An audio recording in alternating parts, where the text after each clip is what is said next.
ആ കള്ളം നമ്പീശിനുണ്ടാവും. ഓടാൻ ശ്രമിക്കും, വിടരുത്.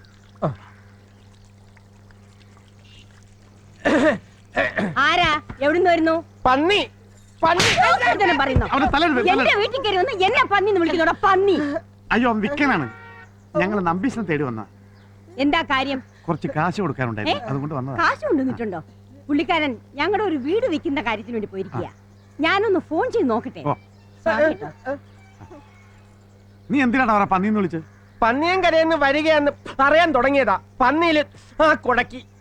ലോകത്ത് കോടാനകോടി സ്ഥലങ്ങളുണ്ട്.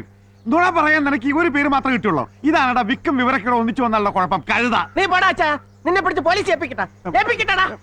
എന്നെ ചീത്ത പറയാൻ നിനക്ക് ഒരു വിക്കൂല്ല അല്ലേ? ആ കൊടയിങ്ങിത്താ. എന്തിന്? ഇനിയും തെറി വിളിച്ചാ കണ്ണി വെച്ച് കുത്തി തരും. എലീനയുടെ ഐഡിയ കൊള്ളാം. അതെന്താ? ആ കാലമാടം പല്ല് പറിച്ച ശേഷം ഇങ്ങനെ ഒരു സൈഡിൽ കൂടി വിസിൽ വെക്കൊണ്ടിരിക്കും. തോമാച്ചന്റെ ലോക്കറിൽ നിന്ന് പണം എടുത്തിട്ട് നമുക്ക് എങ്ങോട്ടെങ്കിലും മുങ്ങാം. ഏത് ബാങ്കിലാ അയാളുടെ ലോക്കർ? ATC ബാങ്കിലെ നമ്പർ 32. സാവിത്രിയുടെ പേരിലാണ് എടുത്തിരിക്കുന്നത്. പക്ഷെ താക്കോല് തോമാച്ചന്റെ അല്ല. പണമില്ലല്ലോ, സാരമില്ല, നമുക്ക് ഒളിച്ചോടാം. മാലയുടെ കാര്യം എന്തായി? ഓ സോറി, ഞാനത് മറന്നു.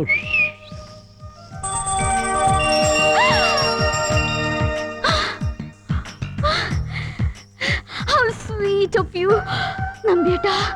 I love you.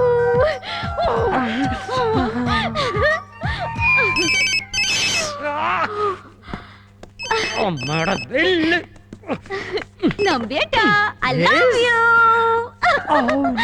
ഇനി മുതൽ ചേട്ടൻ എന്റെയാ. ഞാൻ ചേട്ടനെ ആർക്കും വിട്ടുകൊടുക്കില്ല.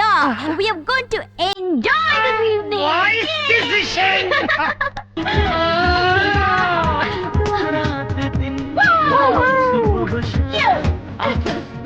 Come on. ചേട്ടനൊക്കെ അഴിച്ചു വെച്ച് ഫ്രീ ആയിട്ട് വരൂ. ഞാനൊന്ന് ഫ്രഷ് ആയിട്ട് വരാം.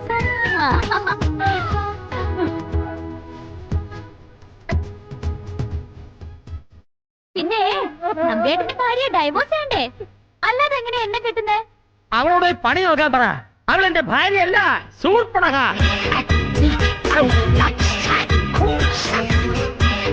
എലീനയാണ് എനിക്കിനി എല്ലാം. നിന്റെ മുമ്പിൽ എന്റെ ഭാര്യ വെറും ചൊറി തവളയാണ്. നമ്മൾ രണ്ടും മാത്രമുള്ള സ്വർഗത്തിലേക്ക് അവള് കടന്നു വന്നാലേ അവളുടെ മുഖത്ത് ഞാൻ കാർക്കിച്ച് തുപ്പും. വൃത്തികെട്ട ശവം, മൂത് കിഴവി. പണ്ടാരം അടങ്ങാൻ ബേനിയിൽ ഉടക്കി. എലീന, ഇതൊന്നൊന്ന് ഊരി തന്നെ.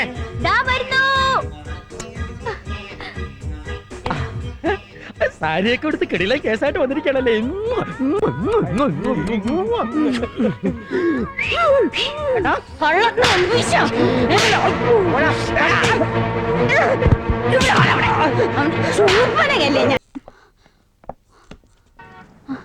ടാക്സി.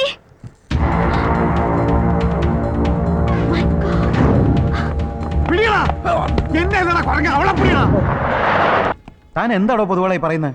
അതേന്ന്, അതുകൊണ്ടല്ലേ രാമവർമ്മ സാർ ഉടനെ അമേരിക്കയിൽ ഇങ്ങോട്ട് വരണമെന്ന് ഞാൻ വിളിച്ചു പറഞ്ഞത്. പക്ഷെ ഈ കേട്ടതൊന്നും എനിക്ക് സഹിക്കാനാവണില്ല. അതെ, അതാണ് വിധി എന്ന് പറയുന്നത്. പക്ഷെ എനിക്ക് മനസ്സിലാവാത്തത്, കുഞ്ഞുണ്ണി 6 മാസം കഴിഞ്ഞേ വരുമെന്ന് ടെലഗ്രാം അയച്ചത് ഞാനാ. കാര്യങ്ങൾ അറിയിക്കാൻ രേവതി ഇങ്ങോട്ട് അയച്ചതുവാ. ഇവിടെ രേവതിയും ഇല്ല, പുരുരുട്ടാതിയും ഇല്ല. 2 കള്ളപ്പന്നികൾ തമ്പ്രാന്റെ മുമ്പിൽ കിടന്ന് കുഞ്ഞുണ്ണി ചരിതം ആട്ടക്കഥ ആടിക്കൊണ്ടിരിക്കുക. അവന്മാർ അവിടുന്ന് എല്ലാം അടിച്ചോണ്ട് പോകുന്നതിന് മുമ്പ് ഈ കള്ളക്കളി ഒന്ന് അവസാനിപ്പിക്കണം. എന്നാ ഇനി താമസിക്കണ്ട, താൻ ഒരു ടാക്സി അറേഞ്ച് ചെയ്തോളൂ.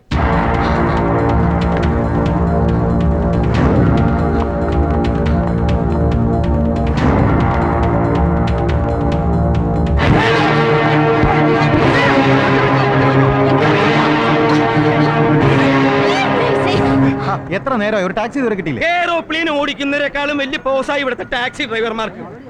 CBI ക്വസ്റ്റ്യൻ ചെയ്യുന്ന പോലെയല്ലേ ചോദിക്കണേ, എവിടേക്കാ പോണേ, എന്തിനാ പോണേ? ഞാൻ ഇവിടെ നിലയില്ലാത്ത വെള്ളത്തിൽ നീന്തി തുടിക്കാൻ.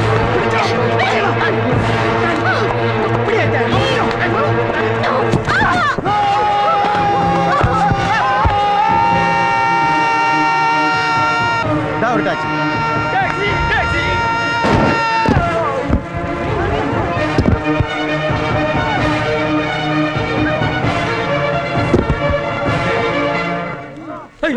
ഇതും പോയി.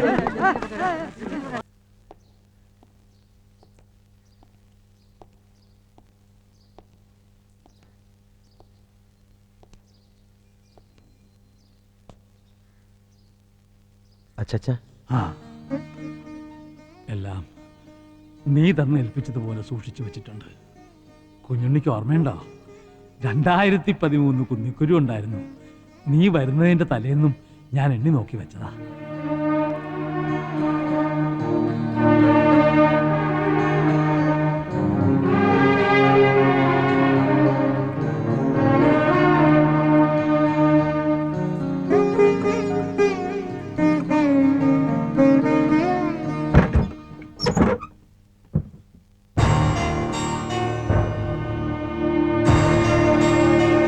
നിങ്ങൾ ഇനി ഇവിടെ നിൽക്കേണ്ട കാര്യമില്ല, പോകാം.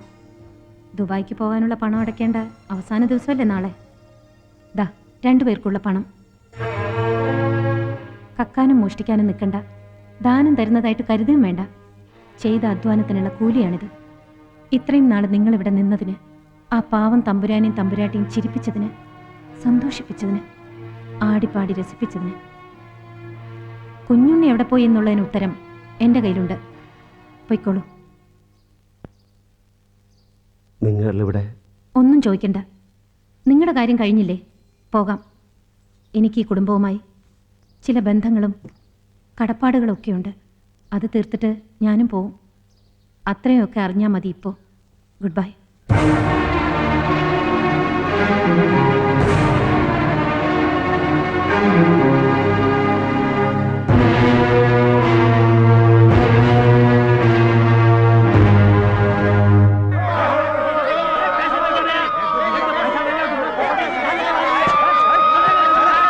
കൈ കിട്ടിയ കാശും കൊണ്ട് അവന്മാർ മുങ്ങി. വിസയില്ല, കാശുമില്ല, ഒക്കെ തട്ടിപ്പായിരുന്നു.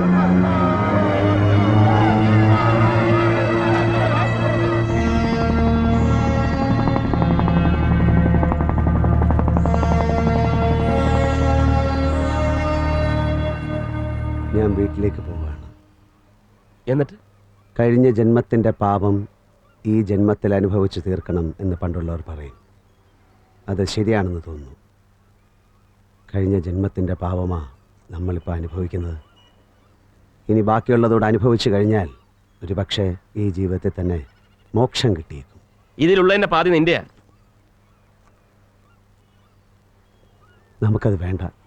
പിന്നെ ആരെയും പറ്റിച്ചും തട്ടിച്ചും നമുക്കൊന്നും ആവാനാവില്ലല്ലോ. എന്നാരോട് പറഞ്ഞു? ആരും ആരോട് പറഞ്ഞതല്ല, നമ്മുടെ അനുഭവമാണ് പറഞ്ഞത്.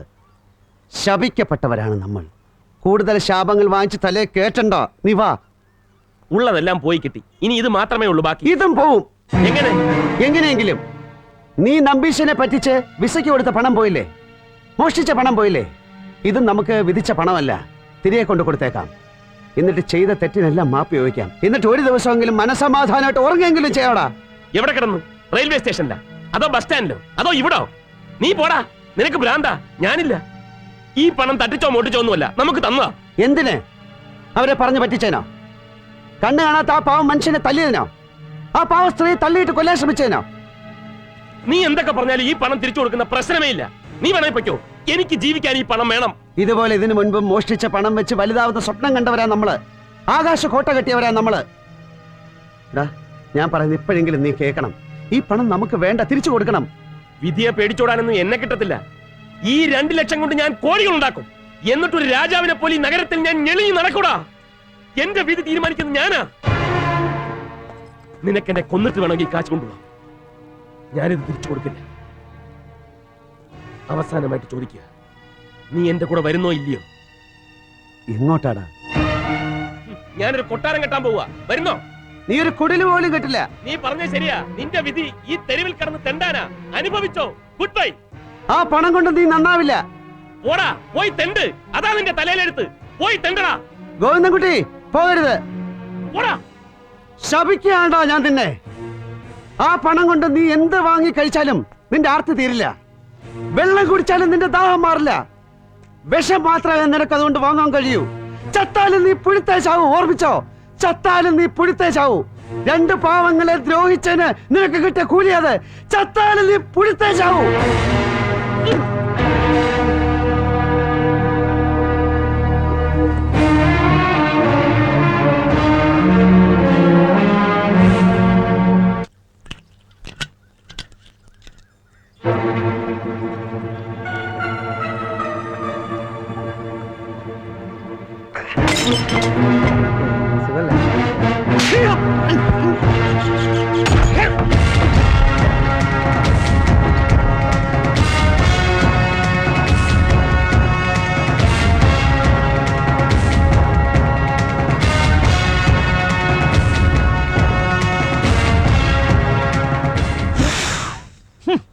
ആരാടാ അത് പൊതുവാണോ?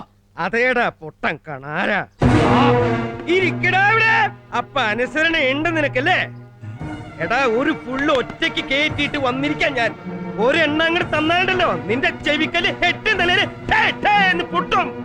പിന്നെ കണ്ണും കാണില്ല, ചെവിയും കേക്കില്ല, മുഴു പൊട്ടൻ. കുറെ താടിയും മുടിയൊക്കെ അങ്ങോട്ട് വളർത്തി ഒരു വടിയും കുത്തി പിടിച്ചിരുന്ന തമ്പുരാനാ അതിലടാ. പോത്തിന്റെ ചെവിയിൽ വേദം ഓതിട്ട് കാര്യമില്ലാന്ന് എനിക്കറിയാം. നിന്റെ പേട്ട് തലയിലേക്ക് എന്തെങ്കിലും ഒന്ന് അവസാനമായിട്ട് കയറുമെന്ന് ഞാനൊന്ന് നോക്കട്ടെ. പോത്തേ ഇരിക്കടാ അവിടെ. അനുസരണം മറന്നോ? ആദ്യം തന്റെ സ്വന്തക്കാരും ബന്ധക്കാരും തന്നെ കുറെ പറ്റിച്ചു, പിന്നെ ഞാൻ തന്നെ കുറെ പറ്റിച്ചു. ഇപ്പൊ ഉണ്ണുണ്ണി കിണ്ണുണ്ണി എന്നൊക്കെ പറഞ്ഞ രണ്ട് അലവലാദികള് കുറെ നാളുകളായിട്ട് തന്നെ പറ്റിക്കണം. നിന്റെ ജീവിതം മുഴുവനും ഇങ്ങനെ ഓരോരുത്തരും പറ്റിച്ച് പറ്റിച്ച് നീ വടിയും കുത്തിപ്പിടിച്ച് കൊട്ടത്തേങ്ങ പോലെ കൊരഞ്ഞ് കൊരഞ്ഞ് ചാവും. അതാണ് നിന്റെ വിധി.